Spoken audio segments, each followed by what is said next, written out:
What is up, guys? Welcome to Legacy TCG. We are back with some Edison.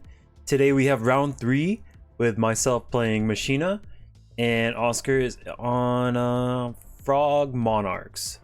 I believe it's Frog Monarchs. It could be Hero Frogs, but he changes in between Hero Frogs and Frog Monarchs once in a while. Keeps us on our toes. But we're just gonna set, and then he finally sets a card after 2 turns. Has to do that really, because you don't want to be discarding a card unless you absolutely need to.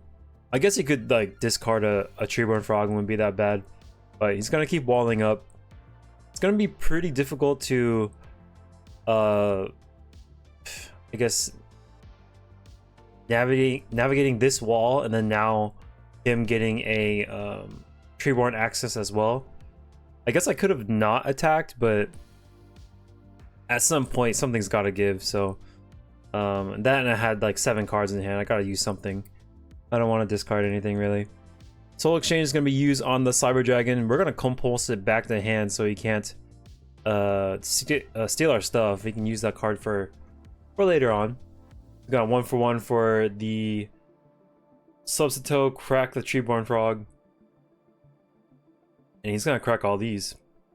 Go into a dupe block, I'm assuming. I'm sure, like, if he runs 3, then 2 will end up on board, but if not, Substitute plus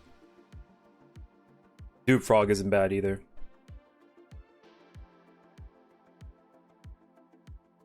Yeah, okay, it looks like it's double dupe. I don't think anyone runs triple dupe unless you're playing Forgs, so yeah.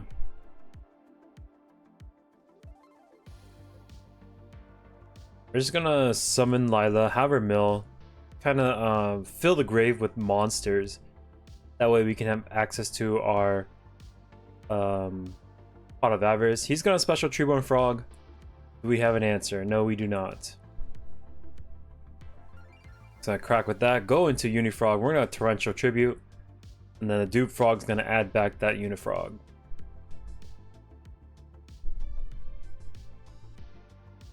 Yeah, it looks like to be what is it? Frog Monarchs. This Unifrog eats a deep prison, which isn't bad. It's kind of what it's there for. Usually it's there to like pop bottomlesses and things like that, the non-chainables. But most of the time what ends up happening is it eats deep prisons for the squad. Thessalos is going to be bottomless, and he's going to hit the Mirror Force, which is pretty nice. My powerful one-ofs are in the grave, Mirror Force and Torrential. The only other powerful ones would be like Solemn and Trap Dust Shoot. Oh, back-to-back bottomless Trap Pull is going to deal with all his Monarchs.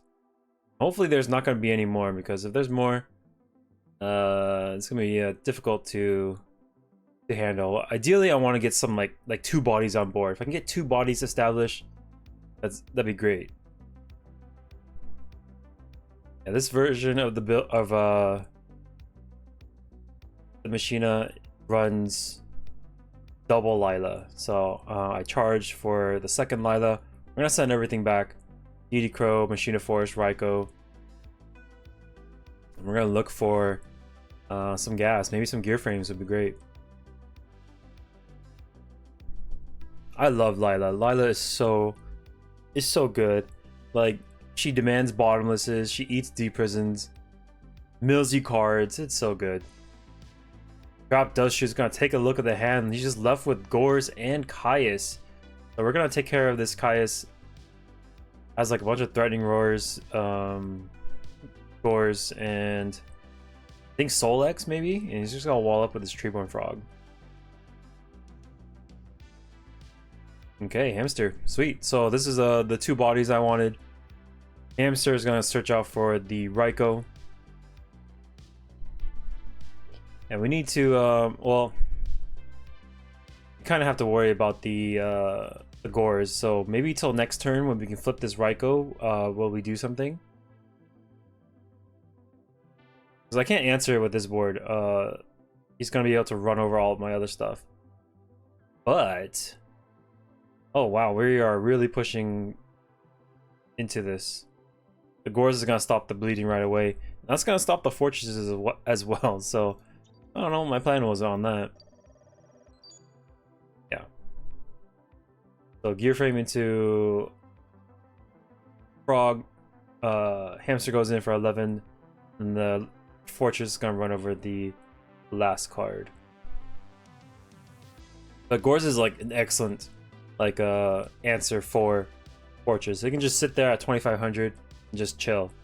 But he only has one turn to really break it, or to really stall, because once the Raikou flips up, then the wall is over. I think he drew a Caius as well. He's gonna sacrifice the equipped gear frame, target Raikou, banish it, and it's gonna pass the turn. Right, Lila, we're gonna pop. It is Threatening Roar. Gotta make him use it.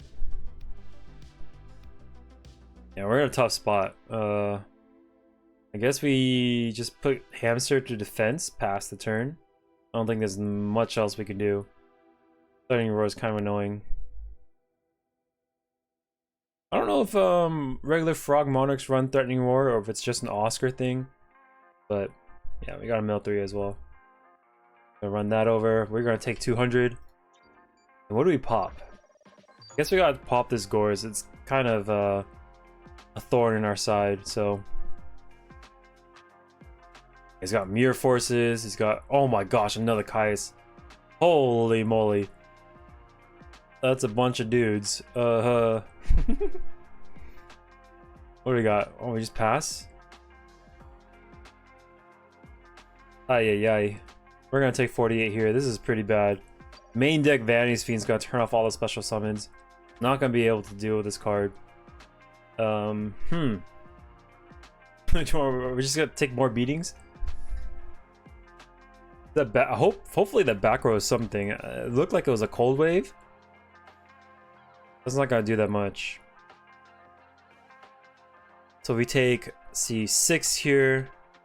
I think we're at 3k, yeah. Rise is gonna spin this card back. We're gonna limit a removal. Okay. Gear frame dies. At least we're not dead. Yeah, I thought that was a cold wave, but I was messing around with limiter removal. No more Monarchs, so at least we can ping down this Vanity's Fiend, and now we can put some pressure onto him, hopefully. I know he has at least a Mirror Force, and I think he burned through both his Threatening Roars, but we're gonna have to get through those cards to protect our life points. Yeah, here's Mirror Force. No, Threatening, okay. Okay. We have a chance. Trooper Frog's gonna hit the field. Light and Darkness Dragon is gonna hit the field. He's gonna negate the activation of Fortress, so he goes down to 23, I believe. Then we take 300 on here. We got a Crow in hand. He can negate. We can like maybe pitch this Crow to make it a little smaller. Be something, or we just pitch Cyber Dragon and Fortress. Run this over. It should be fine.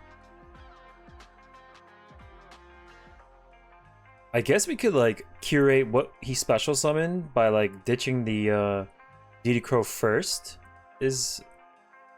Yeah. I'm not sure. Like, say if I destroy this card, do 200 damage. Can I chain it to that thing, or it's during a damage step? I probably can't do that, huh? Yeah, I should have definitely DD Crow'd the biggest monster in his grave. I think that's a misstep right there. And then we're gonna do 200 here. Treeborn Frog's gonna be banished, and then the Riser is gonna spin back the Gores. We take 24 going to what is this build? We do Magic Cylinder on him. Okay. Play Magic Cylinder and limited removal this week? I don't remember this. Okay, Mirror Force pings down the biggest one. We got 3 cards left. We draw. Pot of Avarice, maybe. Gale, okay. Gale's gonna be able to answer this. I think I made I didn't shrink on this, unfortunately, which is really bad. We could definitely be clocking this his life points a lot better. Yeah, huge misstep.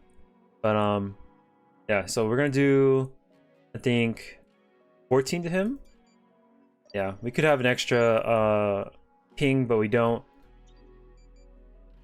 And the heavy storm clears the back row. The Arcanite is enough to finish the game. Okay. That was extremely lucky. Super lucky. Winning game 1 against frogs is a really hard task, especially without the fossil dinos. The fossil dinos is the nail in the coffin. And without that, it's pretty difficult to manage. But we were able to DD Crow his tree worm frogs with our 1-ofs. And then, yeah, we're gonna set.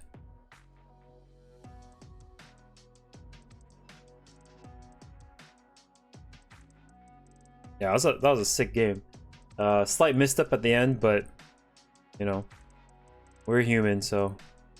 He's gonna go Substitute Crack. We're gonna protect this gear frame. He's gonna set up the frog and grave. If we have a Dyna, that'd be great.